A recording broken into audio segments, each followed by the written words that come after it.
You might think from the name of the station that I'm doing a beach walk today, but that is not quite the case. Most people would probably consider Southend to be the sea, whilst here at Leigh I would say that this is more the Thames Estuary.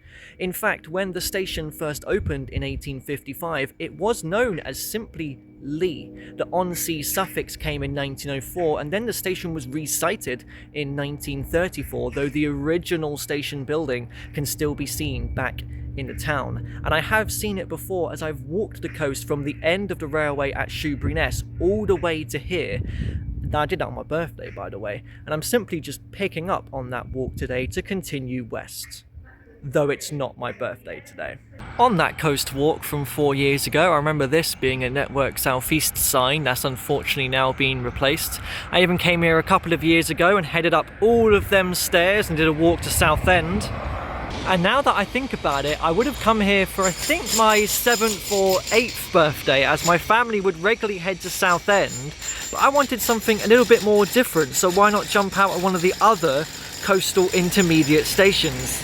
So I am familiar with this area, which is why it's very exciting for me today to head in a completely new direction. And this is the very end of the Thames Estuary path, where you can take a variety of walks between sea-to-sea stations alongside the coast. I have previously walked the Thames Estuary from where it begins at Tilbury Town to Stanford-le-Hope. Of course, I've done all of the coast down from Shoebury-Ness before. I can actually just about see the pier jutting out at Southend. Today's walk is from Leigh-on-Sea to Pitsea, which means after today, all that will remain is a section from Pitsea to Stanford-le-Hope. And my first destination today is Two Tree Island, although there are considerably more than 2 trees on it nowadays. This is land that was reclaimed from the Thames Estuary during the 18th century. In the years since, it has been used as a sewage works and a landfill site. It's much nicer today as a nature reserve. I think on the western side of the island, there's a path at low tide to bring you back onto the regular coast path. I'm not going to risk that though. I'm just going to do a bit of a loop and leave the same way I came in. It's taken a lot longer than I thought to reach the eastern edge of the island. This site is huge, and it's funny because it looks like I've reverted all progress I've made, because I can actually see Leigh-on-Sea station over there. But what you'll find on this side of the island, and it's what I wanted to come and have a look at, is a former World War II pillbox. I don't think I've seen one quite so damaged before. I've reached the southern edge of the island now. There's a glorious salty seaweed smell here. This is probably the finest views of the Thames Estuary I'm going to get today, looking out over the Isle of Sheppey on the opposite side, and of course Canvey Island as well, which we'll get a better look at later. This is just a fantastic spot. I'm not going to walk the western edge because it's going to take a whole lot longer, but already I'm thinking I would like to come back here one day and do that at some point. So I've left the island and I've came across the low tide footpath that would bring you over to the western edge of it. It actually somewhat looks doable. Not like I'm going to do it now. I'm not going back over to the island. I'm worried it would be slightly swampy, but at this stage at least, the mud is quite dry. If you had like hiking boots and you didn't mind getting them a bit muddy, that is possible. That's clearly just departed Southend Airport.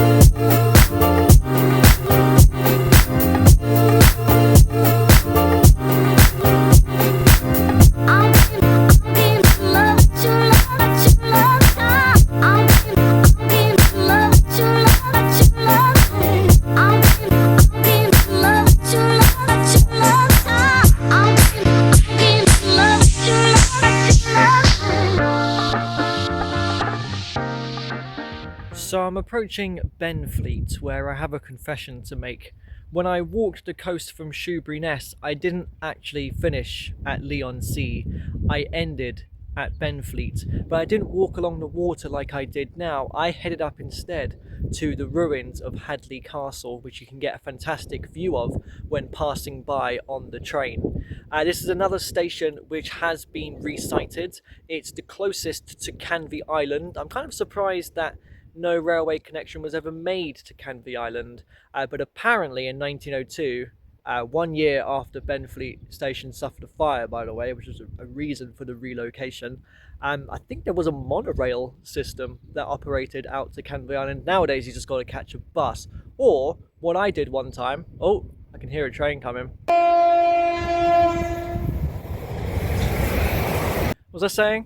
Oh yeah, one time I did come back to Benfleet and walk the entire coast of Canvey Island, which is about 14.5 miles long, something like that. Is there another train? They're so frequent. I just realised that both of them walks were in 2021, which was the same year I actually walked from Tilbury Town to Stanford-le-Hope. That was a busy year. So it's nice to come back 4 years later and finally tick off this little stretch along the coast from Benfleet to Leigh-on-Sea that I've never done before. But now it's time to head on and continue to Pitsea. I reckon this is going to be a more marshy section of the walk. I'm still opposite Canvey Island at this stage. This is one of only 2 bridges that access the island. The other is by Benfleet station. And I'm going to take a slightly longer walk than a Thames Estuary path to Pitsea, just for the sake of it really, and also it pays back for not doing the western edge of Two Tree Island. But it's because that path heads out to the extremities of the marshes, as close to the coast as I can get at this point. And I reckon it's going to be rather exciting, and I almost expect to see nobody at all until I reach Pitsea itself.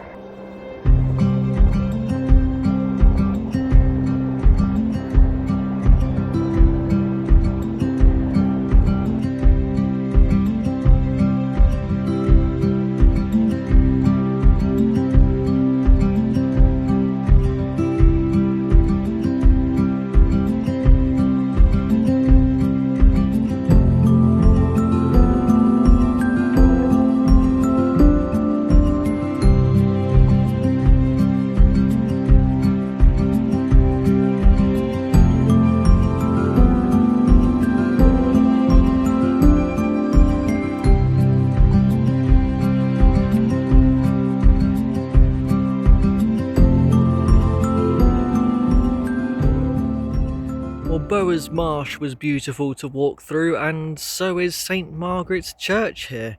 But I'm back on the Thames Estuary path now, which at this point is rather simple, as it's just going to take me alongside the railway all the way to Pitsea.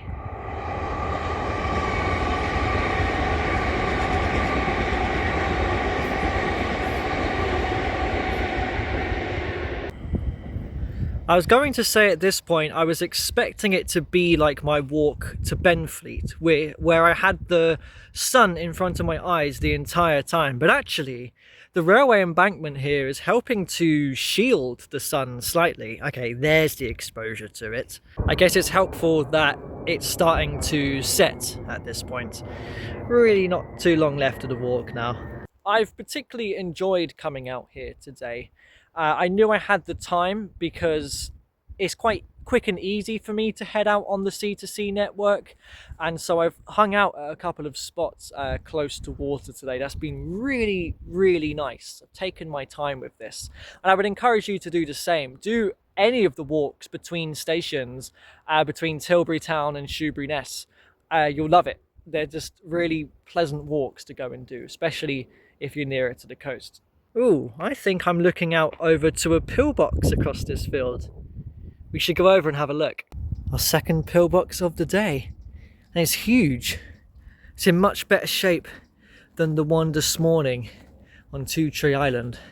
It's very low down. Oh, high roof though. Oh, looking back, I can see why it's here. Great view across the marshes. would have been a perfect spot to shoot down any enemy planes, because I mean there's not really any settlements down there. And to bookend my walk across the fields alongside the railway, I've got another church here, but this one is disused. It's the former St. Michael's Church, which has not seen a service since 1982. I read that they once wanted to turn this into a viewing tower for Wat Tyler Country Park, which lies to the south of Pitsea station. It's a little bit strange because there's only one way in and out of it. The coast is a little bit restricted around these parts, but I do want to visit it one day, perhaps on that Pitsea to Stanford-le-Hope Thames Estuary walk.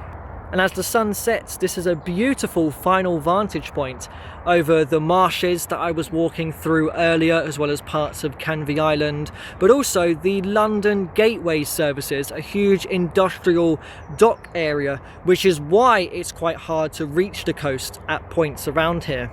And suddenly, it has gotten dark. But that's only because I've gone to a nearby retail park to go and get some food. But I've made it to Pitsea station. From Leigh-on-Sea to Pitsea, this is another station that has been resited. It's also where the lines diverge, so this way is the quicker way to Upminster, this way is the slower way around. This is a rather fitting follow-up to my last walk that started at Albany Park, which was one of only 3 remaining stations in London that I had not been to.